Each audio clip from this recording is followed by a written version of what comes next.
السلام عليكم ورحمة الله وبركاته. جالتم توتا أردفتو تكيا كم جرتو الحمد لله النجا فيا بوتي. فيديو كون إما سيم كاردي وكان جراتو تا سعود عربية كنين سيم كاردي وكان شريعة زين فيدم تنوف كان قبّا وراي جورا. sababni isaas booda kana jechuudha zeeniin akka duriitti majjaana intarneetiis ta'ee kan ittisaala yookaan kan ittiin walii dawwalan kana karaa salphaan akka duraanitti namaaf kennuu dhiisteetti jechuudha. Garuu inni wanni baay'ee jijjiirame tokko hin jiru garuu ijoolleen keenyaan hubanne baay'inaan jechuudha. Namoota hedduudha kan na gaafate tarii harkuma kiyyaan mobaayila hedduu irratti harkuma kiyyaan ofii kiyyaaf hin baasee jira jechuudha. Keessumattuu majjaana intarneetaa osoo hin taane kan ittiin walii dawwalan ittisaalata jechuudha kennuu dideera akka duraanitti. Garuu iccitii takka qofaadha kan jijjiirame, iccitii baay'ee miti.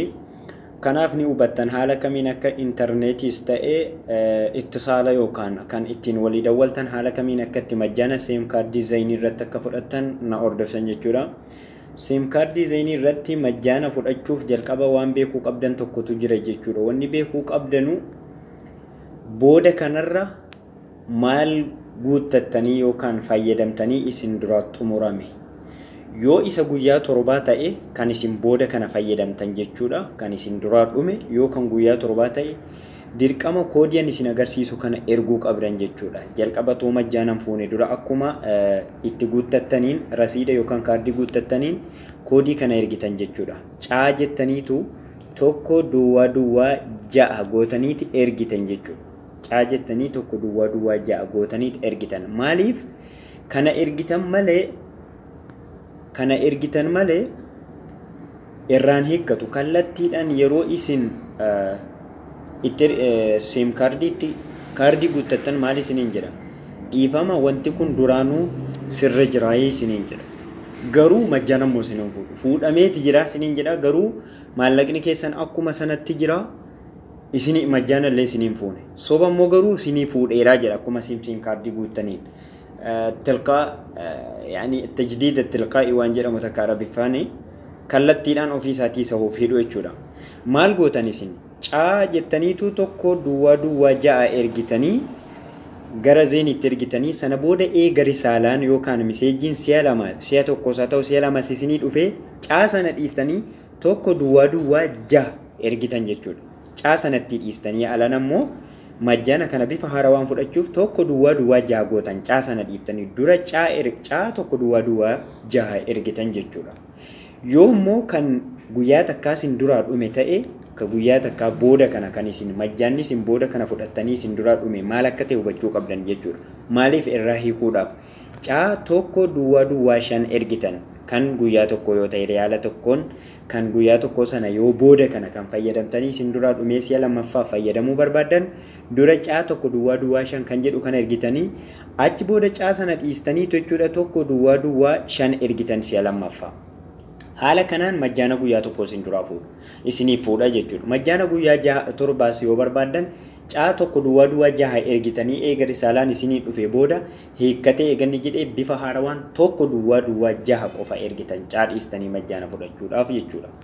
Kan baatiilee yoo barbaadan maal gootan caa tokko duwwaa torba gootaniitu irraa hiiktan. Kun hin fuudhu jechuudha wanni isinii galuu qabu kan duraan irra jiru sana irraa isiniif hiikeetu normaal isiniif godha. Seem kaardii keessan irra hidhaa jiru isiniif hiikeetu caa tokko duwwaa torba gootanii ergitanii caa kana dhiistaniitu eega miseejiin isinii dhufe caa kana irraa gattaniitu tokko duwwaa torba gootaniit ergitanii haala kanaan majjaana guyyaa torbaa baatii tokko fudhachuu ni dandeessan jechuudha.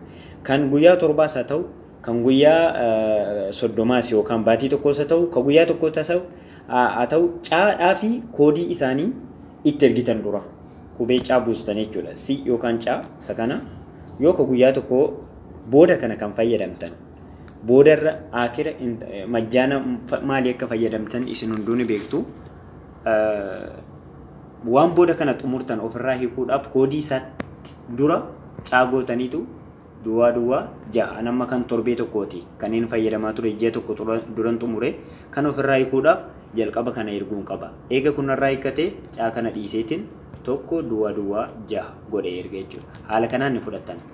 Tole Siim kaardii Zaynii irratti haala kamiin akka itti intarneetii kan guyyaa tokkootii fi kan guyyaa torbaa fudhattan isin agarsiisuuf kan guyyaa tokko yookaan MB 50 yoo barbaaddan A jettaniitu A 5 duwwaa jettaniitu maadhaaf baabuustanii gara 959tti ergitan jechuudha. Kanneen amma dura isiniif himes kan intarneetaa osoo hin taane kan majjaanaas akkasuma gara 959tti ergama. Gubbaatti isinitti mul'ata hin dagatinaa.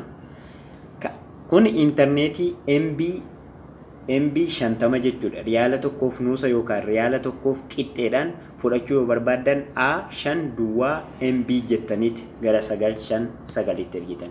Okay.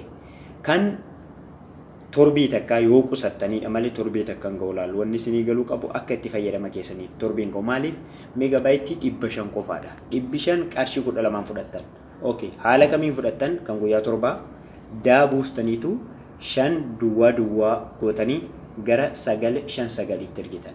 Eega siim kaardii keessanitti rasiida guuttattaniin booda haala kanaan intarneetii fayyadamuu dandeessan. Tole.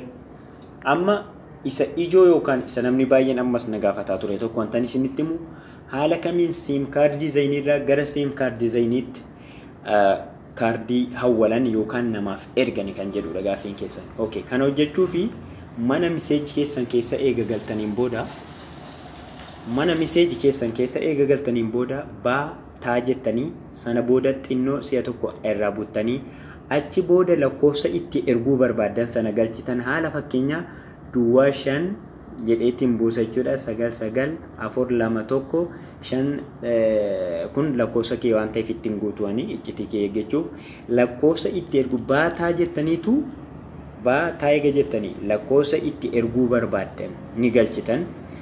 Eega fakkeenyaaf duwwaa 59 akkasuma godhee jechuudha dogongora anaqu amma eega akkas goone fakkeenyaaf irraa hin butammas irraa buttan jechuudha. Maallaqa hangam akka erguu barbaadan itti naqxan yoo riyaala 10 erguu barbaadan 10 buustan jechuudha. 10 buustan jechuudha. Yoo 20 erguu barbaadan 20 buustanii gara kamitti ergitan 959 miti jechuudha. Lakkoofsa kanatti ergitan. Lakkoofsa amma isin barreessu kanatti ergitan. Mana miseejii keessa galtaniitu jalqaba baataa jettanii jechuudha dhiifama baataa jettanii irraa buttanii lakkoofsa erguu fi barbaadan haala fakkeenyaatti zeenii koo kan duraaniin isinii ka'a jechuudha kan cufate. Okay. Akka namni kamuu nan cinqineef duwwaa 5 9 5 duwwaa 2 5 3 4 5 jedha. Ammas ni bunna jechuudha.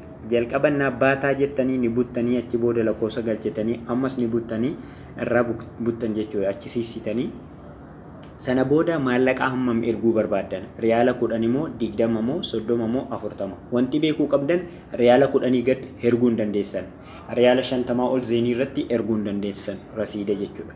Riyaala 10 gad ta'uu qabu riyaala 50 ol ta'uu qabu 20 erguu dandeessan 10 erguu dandeessan 30 erguu dandeessan 40 erguu dandeessan 50 erguu dandeessan kana ol erguu dandeessan 10 gad erguu dandeessan. Eega akkas jettanii baataa eega buustanii lakkoofsa nama erguu fi barbaadan immoo barreessitanii ammas irraa buttaniitu ammam akka erguu barbaadan amma 20 erguu barbaadanii booda gara kamitti ergitan lakkoofsa an barreessu kana irratti ergitan jechuudha. Lakkoofsa 7 duwwaa 27 jettaniitu duwwaa 2 lakkoofsa kanatti ergitan. Isiniif galeedheetiin hawwii qaba. Fakkeenyaaf jechuudha yoo rasiida nama erguudha jettan gara 599tiin ergitan lakkoofsa kana irratti ergitan jechuudha. Eeran isinii deebi'a. Baataa kaardii nama erguu yoo barbaadan achi booda lakkoofsa nama sanaa duwwaa 5 9 5 duwwaa 2 5 3 4 5 ammas irraan butaa maallaqa hammam erguun barbaada riyaala 10 sana booda gara kamitti erginaas gubbaatti ni filattan gara erguu barbaadan jechuudha. Anasitti fakkeenyaaf gara erguu barbaadan ni filattan as gubbaadha jechuudha. Gara lakkoofsa ani isinitti agarsiisu kana jechuudha. Gara lakkoofsa ani isinitti agarsiisu isa 7 duwwaa hin dagatinaa jechuudha. 7 duwwaa 2 7 duwwaa 2tti ergitan jechuudha. Haala kanaan rasiida siim kaardii zeenii irratti waliif erguu dandeessanii jechuudha. Karaa salphaa ta'een wantan isiniif dabalu tokko namni WhatsAppii keessan haaromsitanii jirtan WhatsAppiin waan bareedduu tokko fidee jire inni maali basmaadhaan WhatsAppii qollofachuu ni dandeessan jechuudha. Ofumaa isaatii of keessatti qaba. WhatsAppii keessan jalqabanii haaromsitan yookaan gadi buustanii jechuudha si'a lammaffaadhaaf achitti. Sana booda WhatsAppii irra ni seentanii akka isinitti mul'atu WhatsAppiin kiyya basmaadhaan baninaan jechaadha. Okay, basmaadhaan godhaa nan bana. Sana booda egaa achi tuqaa sadii gubbaarra tuqtanii jechuudha. Achi booda account bakka jedhu kanarra tuqtanii sana booda privacy kan yookaan immoo filannoo jalqabaa kanarra tuqtanii jechuudha privacy. Sana booda akkas xinnoo ol harkisuudhaan finger print lock kan jettu kun isinii baati.